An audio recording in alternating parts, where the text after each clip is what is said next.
Hi అండి, అందరూ బాగుండాలని కోరుకుంటూ అమెరికా వర్సెస్ ఇండియా ప్రస్తుతం ఐటీ జాబ్ మార్కెట్ ఎక్కడ ఎలా ఉంది, ఎక్కడ ఉంటే బాగుంటుంది, ఈ విషయం గురించి క్లుప్తంగా మాట్లాడుకునే ముందు ఒక చిన్న రిక్వెస్ట్ అండి. మీరు ఈ వీడియో చూస్తుంటే కనుక దయచేసి ఒక లైక్ చేయండి, షేర్ చేయండి, తప్పకుండా సబ్స్క్రైబ్ అయితే చేసుకోండి. ప్రస్తుతం అమెరికాలో ఐటీ జాబ్ మార్కెట్ పరిస్థితి అయితే అనుకున్నంత అద్భుతంగా ఏమీ లేదండి, చాలా వరస్ట్గా ఉందనే చెప్పొచ్చు. మీరు ఎవరినైనా ఎంక్వైరీ చేసుకోండి అండి. అమెరికాలో ఏ స్టేట్లో అయినా ఎక్కడున్నా సరే నలుగురు వ్యక్తులు కలిసి మాట్లాడుకుంటున్నారు అని అంటే అది ఖచ్చితంగా 95% జాబ్స్ గురించి అయి ఉంటుంది. కొంతమంది జాబులు పోగొట్టుకొని, కొంతమంది ఎప్పుడు జాబ్ పోతుందో తెలియక టెన్షన్ తోటి, కొంతమంది నెక్స్ట్ మంత్ మా కంపెనీలో ఫైర్ చేస్తారంట, ఉంటుందో ఊడుద్దో తెలియదు అని చెప్పి కొంతమంది ఇల్లు కొనుక్కొని ఉంటారు. వాళ్ళు విపరీతమైన టెన్షన్లో భయపడుతూ బతుకుతున్నారండి. అంత దారుణంగా ఉంది. అమెరికాలో ఎవరైతే వర్క్ వీసా మీద వచ్చి వర్క్ చేస్తున్నారో వాళ్ళందరి పరిస్థితి ఆల్మోస్ట్ దినగండం నూరేళ్ళ ఆయుష్ అంటారు కదండి, అలాగే బతుకుతున్నారనమాట. ఎప్పుడు ఏం జరుగుతుందో తెలియదు. ఈరోజు జాబ్ ఉంటుందండి, హ్యాపీ బాగానే ఉంటుంది, నిద్రపోతారు, తెల్లారుతుంది. రేపటి నుంచి నిన్ను ఫైర్ చేశాము, రేపటి నుంచి ఆఫీస్కి రావద్దు అని చెప్తారు సింపుల్గా. అందులోనూ అమెరికాలో కాంట్రాక్ట్ బేసిస్ మీద వర్క్ చేస్తున్నారంటే వాళ్ళకి ఎలాంటి నోటీస్ పీరియడ్ ఉన్నదండి. ఈ రోజు నుంచి రావద్దనంటే ఈ రోజు నుంచి రావద్దు, అంతే అయిపోయింది. ఇంకా వాళ్ళకి ఎలాంటి నోటీస్ పీరియడ్ ఉండదు. ఒకవేళ ఫుల్ టైం మీద ఫుల్ టైం ఎంప్లాయీగా చేస్తున్నప్పటికీ అది కంపెనీ మీద డిపెండ్ అయి ఉంటుందండి. ఇక్కడెక్కడ రూల్ లేదు, మనకి ఇండియాలో లాగా 1 month ముందు చెప్పాలి అని రూల్ ఏం లేదు. కొన్ని కంపెనీస్ అయితే 15 days వరకు టైం పీరియడ్ ఇస్తాయి, 15 days తర్వాత నుంచి రావద్దంటే. కొన్ని కంపెనీస్ రేపటి నుంచి రావద్దని చెప్తాయి, మనం ఏమీ చేయలేమన్నమాట. కాకపోతే ఎక్కువ శాతం ఫుల్ టైం మీద చేసే వాళ్ళకి ఒక చిన్న అడ్వాంటేజ్ ఉంది. Maximum companies 15 days notice period అయితే ఇచ్చే ఛాన్స్ ఉందన్నమాట. అది 100% కన్ఫామ్ కాదండి, ఆ కంపెనీని బట్టి ఉంటుంది. సో ఎవరైనా సరే వర్క్ వీసా మీద అమెరికా వచ్చిన వాళ్ళు నిజంగానే టెన్షన్ పడుతూ భయపడుతూ బతుకుతున్నారండి ప్రజెంట్ సిచ్యువేషన్లో. అంత దారుణంగా ఉంది ఐటీ జాబ్ మార్కెట్ పరిస్థితి. లే ఆఫ్స్ జరుగుతున్నాయి, ఎక్కువగా ఫైర్ చేస్తున్నారు. దీనికి చాలా రీజన్స్ ఉండొచ్చండి. కర్ణుడి చావుకి ఎన్ని రీజన్స్ ఉన్నాయో అన్ని రీజన్స్ చెప్తారు వాళ్ళు. మేము ఏఐని ఇన్వాల్వ్ చేస్తున్నాము, మాకు ఇంత రీసోర్స్ అవసరం లేదు అందుకని తీసేస్తున్నాం అంటారు. లేదు, మాకు బడ్జెట్ కన్స్ట్రైంట్ ఉంది సో మేము తీసేస్తున్నాం అంటారు. లేదు, మేము ప్రాజెక్ట్కి సపోర్ట్ బయట దేశం నుంచి తీసుకుంటున్నాం, వేరే దగ్గర నుంచి తీసుకుంటున్నాం, సో మీరు అవసరం లేదు అని చెప్పి తీసేసే ఛాన్స్ ఉంది. లేదు, మీ పర్ఫార్మెన్స్ బాగాలేదు, మాకు నచ్చలేదు, మీరు ఇంకా పర్ఫామ్ చేయాల్సి ఉంది, సరిగ్గా చేయలేదని తీసేస్తుంటారు. సో ఇలా ఏ రీజన్స్ అన్నీ చెప్పి ఎక్కువ శాతం ప్రజెంట్ సిచ్యువేషన్లో అయితే అమెరికాలో ఎక్కువ శాతం ఐటీ ఎంప్లాయీస్ అయితే బాగా స్ట్రగుల్ అవుతున్నారండి. ఎప్పుడు జాబ్ ఉంటుందో తెలియదు, ఎప్పుడు జాబ్ పోతుందనే తెలియదు అనే టెన్షన్లో భయపడుతూ ఉంటున్నారనమాట. ఎవరినైనా అడగండి మీరు, నలుగురు వ్యక్తులు కలిశారంటే ఖచ్చితంగా అది జాబ్ గురించి అయి ఉంటుంది. ఇంకా వేరే విషయాలు వేటి గురించి డిస్కస్ చేయట్లేదండి. ప్రజెంట్ సిచ్యువేషన్ అంత దారుణంగా ఉంది అమెరికాలో ఐటీ జాబ్ మార్కెట్ పరిస్థితి అయితే.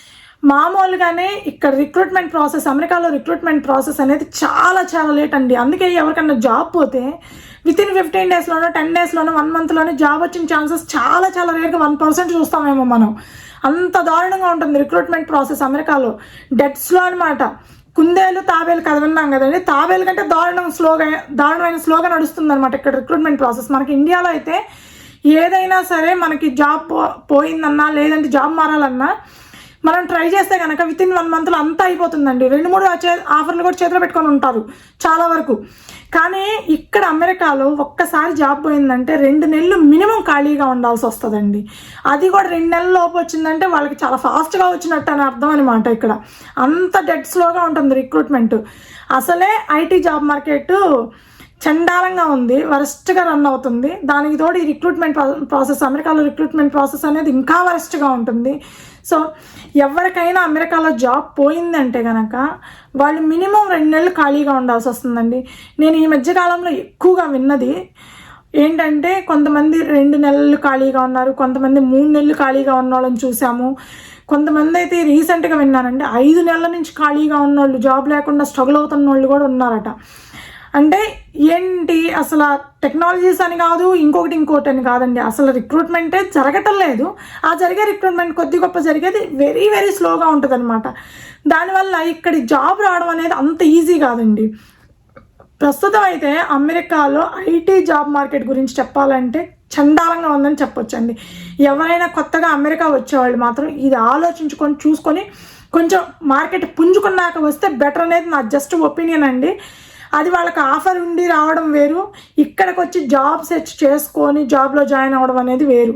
అది చాలా టైం పట్టిద్ది ప్రాసెస్ అనేది. ఇక్కడ 3 నెలలు 4 నెలలు ఇనిషియల్గా వచ్చిన వాళ్ళు అయితే 3-4 నెలలు కూడా ఖాళీగా ఉంటూ ఉంటారు కొంతమంది.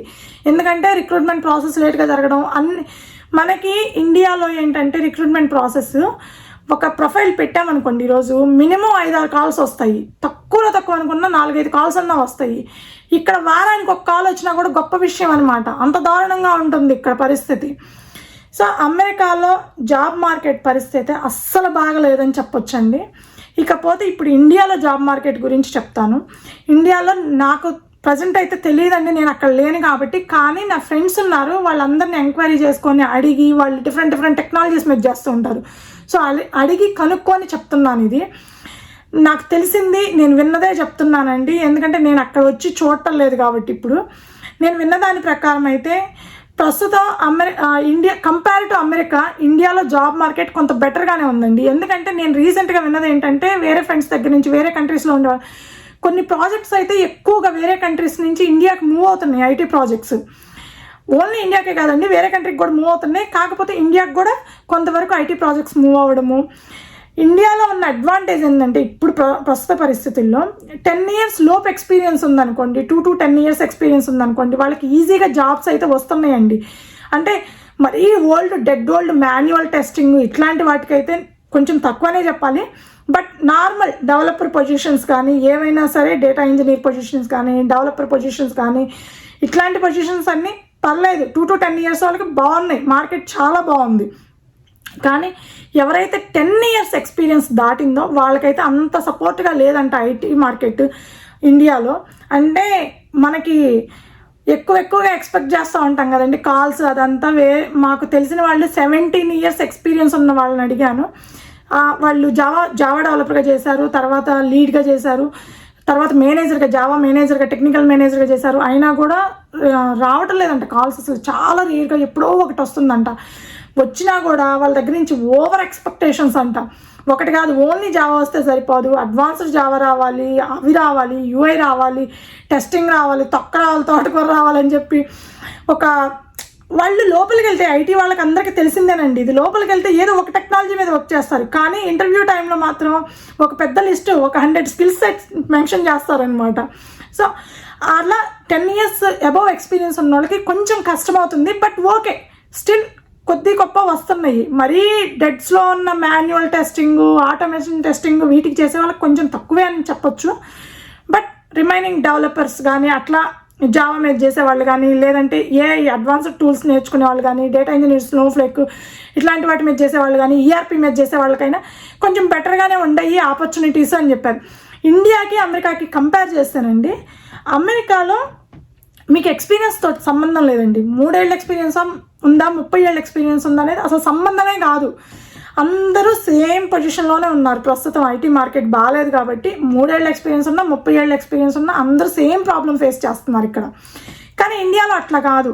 బిలో 10 years ఎక్స్పీరియన్స్ ఉన్న వాళ్ళకి కొంచెం బెటర్గానే ఉంది మార్కెట్. కానీ అబౌట్ 10 years ఉన్న వాళ్ళకి కొంచెం డల్గా ఉందనే చెప్పొచ్చు మార్కెట్. ఏంటంటే మనకి ఇండియాలో బిలో 10 years ఉన్న వాళ్ళని కొంచెం ప్రిఫర్ చేస్తారు.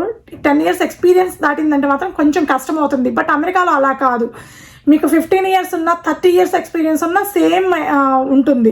పెద్దగా డిఫరెన్స్, తక్కువ ఎక్స్పీరియన్స్ ఉన్న వాళ్ళకి ఎక్కువ ప్రిఫరెన్స్ ఇవ్వడం, ఎక్కువ ఎక్స్పీరియన్స్ ఉన్న వాళ్ళకి తక్కువ ప్రిఫరెన్స్ ఇవ్వడం, అట్లా ఏమీ ఉండదన్నమాట. అది మెయిన్ డిఫరెన్స్ అమెరికాకి ఇండియాకి. ప్రస్తుతం అమెరికాలో ఉన్న ఇంకొక ప్రాబ్లం ఏంటంటే అండి, ఐటీ జాబ్ మార్కెట్ బాగాలేదు కదా. ఎవరైనా సరే 5 years 10 years ఉన్న తర్వాత చాలామంది ఇల్లు కొనుక్కుంటూ ఉంటారు.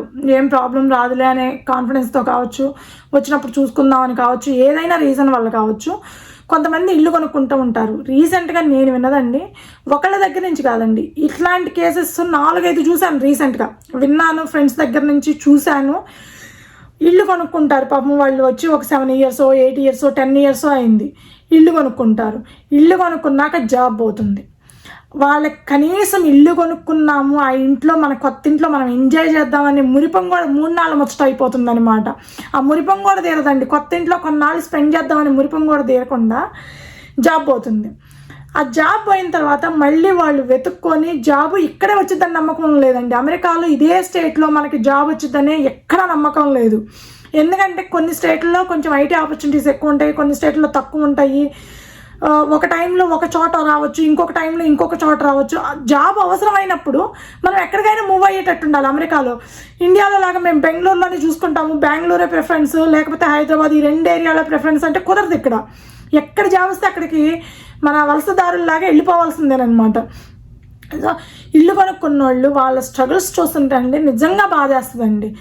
ప్రతి నెల మినిమం తక్కువ అంటే తక్కువ $4,000 ఈఎంఐ కట్టాల్సి వస్తుంది. కారు ఉంటే కారు లోను, హెచ్ఓఏలు, మళ్ళీ ఇంట్లో ఎక్స్పెన్సెస్, ఇవన్నీ చూసుకుంటే వాళ్ళకి వచ్చే జీతం సరిపోతుందండి కరెక్ట్గా. అంటే ఒకళ్ళు జాబ్ చేసే పని అయితే, ఇద్దరు జాబ్ చేస్తే రెండో వాళ్ళది సేవింగ్స్ ఉంటాయి, అది వేరే విషయం అండి. ఆ సేవింగ్స్ కూడా వేడి నీళ్ళకి చన్నీళ్ళు తోడట్టినట్టే, కానీ అదేం పర్మనెంట్ కాదు కదండి. సో ఎవరికైతే జాబ్ పోయిందో ఇల్లు కొనుక్కున్నాక వాళ్ళు నిజంగా ఏడుపు ఒక్కటే తక్కువ అండి వాళ్ళ పరిస్థితి. సొంత ఇల్లు, ఆ ఇల్లు కొనుక్కున్నాము, ఆ ఇంట్లో కొన్నాళ్ళు స్పెండ్ చేయాలా, కొన్నాళ్ళు ఆ ఇంట్లో ఎంజాయ్ చేయాలనే మురిపం కూడా తీరదండి వాళ్ళది. ఇంకా నరకం. మాలాగా ఇప్పుడు అద్దెళ్లలో ఉంటున్నారు, వచ్చి 3-4 ఏళ్ళు అయ్యింది అద్దెళ్లలో ఉంటున్నారు, ఒక కార్ లోన్ తప్ప ఇంకా వేరే లోన్ ఏమీ లేదనుకున్నారు అనుకోండి, వాళ్ళది కొంచెం బెటరు. సరే ఓకేలే, కారు ఈఎంఐ కొంతమంది 500 ఉండొచ్చు, కొంతమంది 900 ఉండొచ్చు, బట్ బిలో $1,000 ఉంటుంది కాబట్టి కొంచెం అడ్జస్ట్ చేసుకోగలరు. కానీ ఇల్లు కొన్న వాళ్ళ పరిస్థితి అలా ఉండదండి, నరకమేనమాట వాళ్ళకి. అలాంటి సిచ్యువేషన్లో జాబులు పోతే మాత్రం నిజంగా పాపం వాళ్ళ పరిస్థితి బాధ చెప్పుకుంటే తీరేది కాదండి, అంత దారుణంగా ఉంటుంది. సో అమెరికాలో ప్రస్తుతం ఐటీ జాబ్ మార్కెట్ అయితే చండాలంగా ఉందనే చెప్పొచ్చండి నా ఒపీనియన్ ప్రకారం. అయితే ఇండియాలో నాకు తెలిసింది చెప్పాను. ఎవరైనా సరే ఇట్లా కాదమ్మా ఇట్లా ఉంది అనుకుంటే కనుక నాకు కామెంట్ చేసి చెప్పండి. ఎందుకంటే నాకు తెలుసుకున్నది నా ఫ్రెండ్స్ని అడిగి కానీ, ఎక్స్పీరియన్స్ ఉన్న వాళ్ళని కానీ అడిగి తెలుసుకున్నదే నేను చెప్పానండి. మామూలుగా నేను ఇండియాలో ఉన్నప్పుడు కూడా నేను గమనించింది కూడా అదేనండి. బిలో 10 years ఉన్న వాళ్ళకి, ఎక్స్పీరియన్స్ ఉన్న వాళ్ళకి చాలా ఈజీగా కాల్స్ వస్తాయి, జాబ్ ఆఫర్స్ కూడా బాగా ఈజీగానే వస్తాయి. బట్ అబౌట్ 10 years దాటిందంటే కనుక చాలా ఎక్స్పెక్టేషన్స్ ఉంటాయి. కంపెనీల్లో ఇంటర్వ్యూ చేసే వాళ్ళు కూడా చాలా అడుగుతూ ఉంటారు. లోపలికి వెళ్ళి వర్క్ చేసేది అంత చెయ్యరు కానీ చాలా టెక్నాలజీస్ మీద అడుగుతూ ఉంటారు. వాళ్ళకి జాబులు రావు, లేకపోతే వాళ్ళకి పొజిషన్స్ 10 years దాటిందంటే మీరు లీడా లేకపోతే మేనేజర్గా చేయడమా, ఇట్లాంటివన్నీ ఉంటాయి. సో అలాంటి సిచ్యువేషన్లో మాత్రం అలాంటి వాళ్ళు కొద్దిగా ఇబ్బందులు పడుతున్నారని విన్నానండి. సో ఇదండి ప్రస్తుతం ఎవరైనా అమెరికా రావాలి అనుకుంటే, ప్రజెంట్ సిచ్యువేషన్లో అమెరికా రావాలి అనుకుంటే కనుక కొంచెం ఆలోచించుకోండి. సిచ్యువేషన్ అయితే అంత సపోర్టివ్గా ఏం లేదండి. చాలామంది నేను విన్న దాని ప్రకారం ఖాళీగా ఉంటున్నారు, జాబులు పోయి కూడా 2 monthsలో 3 monthsలో మళ్ళీ జాబ్ వస్తుంది. బట్ అది కూడా ఎంత దారుణంగా ఉందంటే అండి, మినిమం ఎల్సీఏ కూడా లేని పరిస్థితుల్లో ఇస్తున్నారనమాట, అంత దారుణంగా ఉంది. కాబట్టి ఎవరైనా కొత్తగా వచ్చే వాళ్ళు ఉంటే కనుక, మన ఏప్రిల్లో లాటరీలో పికప్ అయిన వాళ్ళు వచ్చే వాళ్ళు ఉంటే కనుక ఒకసారి ఆలోచించుకొని జాబ్ మార్కెట్ గురించి క్లియర్గా ఎంక్వైరీ చేసుకొని మీకు కంఫర్టబుల్, మీకు జాబ్ వచ్చింది అనుకుంటే కనుక రండి. లేకపోతే మాత్రం కొంచెం టైం తీసుకొని మార్కెట్ పుంజుకున్నాక అమెరికాకు వస్తే బాగుండిద్ది అనేది నా జస్ట్ ఒపీనియన్ మాత్రమేనండి.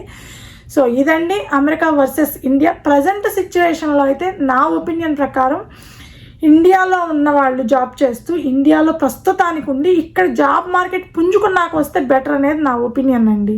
ఎందుకంటే ఇండియాలో ఉన్న ఆపర్చునిటీస్ ఎక్కడైతే లేవు, 100% లేవు. సో ఈ వీడియో మీకు నచ్చుంటే కనుక దయచేసి ఒక లైక్ చేయండి, షేర్ చేయండి, తప్పకుండా సబ్స్క్రైబ్ అయితే చేసుకోండి. Thank you.